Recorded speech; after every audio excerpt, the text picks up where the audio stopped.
میدان کربلا میں خاندان نبوت پر ڈھائے جانے والے مصائب اور لرزہ خیز یزیدی مظالم کے بارے میں سن کر ہر شخص کے ذہن میں یہ سوال ابھرتا ہے کہ آخر ایسا کیوں ہوا؟ حضرت امام حسین رضی اللہ تعالیٰ عنہ نے میدان کربلا میں اپنے گھر کو کس مقصد کے تحت قربان کیا؟ وہ کیا وجہ تھی جس کی وجہ سے حضرت امام حسین رضی اللہ تعالیٰ عنہ نے شہید ہونا تو گوارا کیا لیکن یزید کی بیعت کو قبول نہ فرمایا؟ ان سوالات کا مختصر جواب تو یہ ہے کہ خاندان نبوت نے کربلا میں یہ مظالم ایک جابر و ظالم بادشاہ کے سامنے حق بات کہنے کی پاداش میں سہے، لیکن ان کا تفصیلی جواب پانے کے لیے ہمیں یزید کے کردار کے بارے میں جاننا ہوگا،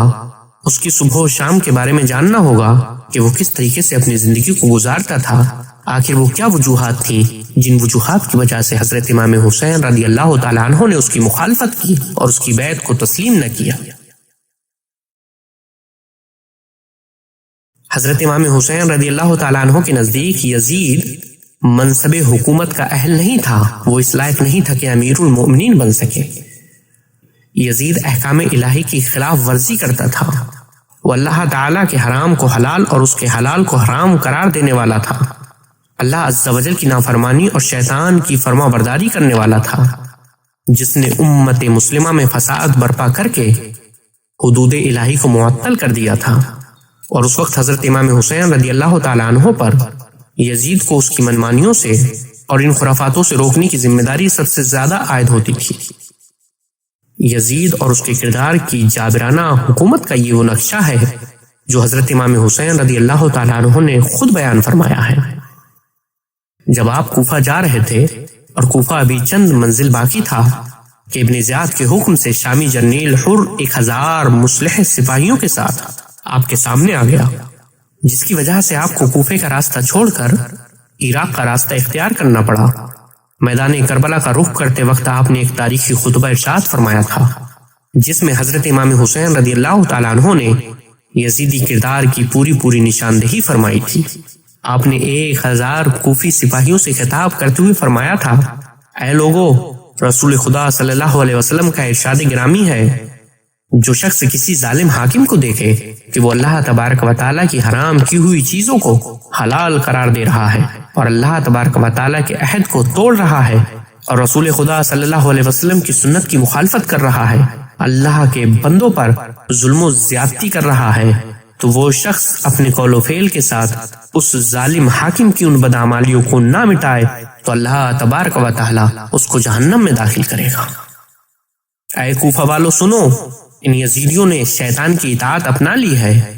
اور خدائے رحمان کی اطاعت چھوڑ دی ہے، امت میں فساد برپا کیا ہے، اسلامی حدود اور قوانین کو معطل کر دیا ہے، یہ مال غنیمت اور بیت المال کا روپیہ خود کھا رہے ہیں اور اللہ تبارک و تعالیٰ کے حرام کو حلال اور اس کے حلال کو حرام ٹھہرا رہے ہیں، اس لیے میں ان کی بدعمالیوں اور من مانیوں کو مٹانے کا سب سے زیادہ حقدار ہوں۔ حضرت امام حسین رضی اللہ تعالیٰ عنہ جیسا انسان جس نے آغوش نبوت میں آنکھ کھولی ہو، جو اس گھرانے میں پروان چڑھا ہو جس میں قرآن مجید اترا،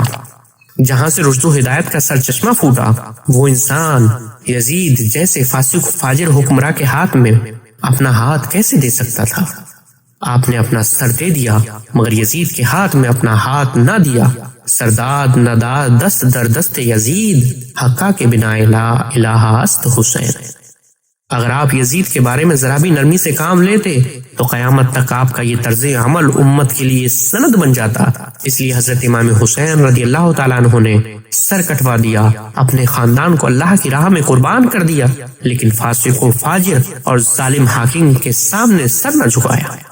کرتی ہے پیش اب بھی شہادت حسین کی، کرتی ہے پیش اب بھی شہادت حسین کی، آزادی حیات کا یہ سرمدی اصول، چڑھ جائے کٹ کے سر تیرا نیزے کی نوک پر، لیکن یزیدیوں کی اطاعت نہ کر قبول، لیکن یزیدیوں کی اطاعت نہ کر قبول۔ حضرت امام حسین رضی اللہ تعالیٰ عنہ کے نزدیک اسلامی ریاست کے سربراہ کی شخصیت کن صفات کی حامل ہونی چاہیے، خدا آپ کے ہی الفاظ میں ملاحظہ فرمائیے۔ لگاتار آپ کی خدمت میں آنے لگے تو آپ نے ان میں سے ایک خط کے جواب میں حاکم وقت کی جو تعریف لکھی وہ تمام تاریخی کتابوں میں محفوظ ہے۔ ان خطوط میں آپ لکھتے ہیں کہ مجھے اپنی جان عزیز کی قسم حاکم وہی ہو سکتا ہے جو کتاب اللہ پر عمل کرنے والا، عدل و انصاف کرنے والا اور دین حق پر کاربند رہنے والا ہو۔ شہزادہ کونین حضرت امام حسین رضی اللہ تعالیٰ عنہ نے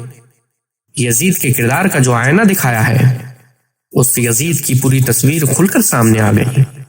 اس کے باوجود بہت سارے مورخین اور علماء امت نے بھی یزید کی تاریخ زندگی کے ہر گوشے پر روشنی ڈالی ہے، تاکہ یزید کی یزیدیت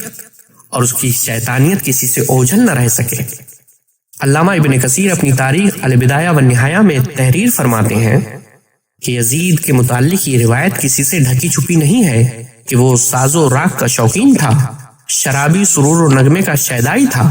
شکار کھیلنے کا شائق، خوب رو لڑکیوں اور نو عمر حسین و جمیل گانے والی لونڈیاں اور شکاری کتوں کا شوقین تھا، اور وہ سینگ والے میڈھوں، سانڈوں اور بندروں کے درمیان لڑائی اور مقابلہ کراتا رہتا تھا، اور سب سے بڑھ کر یہ کہ وہ ہر صبح شراب کے نشے میں مدہوش اٹھتا تھا۔ یہی وجہ تھی کہ حضرت امام حسین رضی اللہ تعالیٰ عنہ نے یزید جیسے فاسق و فاجر کی بیعت کو قبول نہیں کیا، اپنے خاندان کو اللہ کی راہ میں قربان کر دیا، اپنے آپ کو شہید کر دیا، لیکن یزید کے سامنے اپنے سر کو نہیں جھکایا۔ اللہ تبارک و تعالی ہمیں کتاب و سنت، صحابہ اکرام اور ائمہ اہل بیت اعظام کی اتباع کرنے اور عقائد اہل سنت پر گامزن رہنے کی توفیق و رفیق عطا فرمائے۔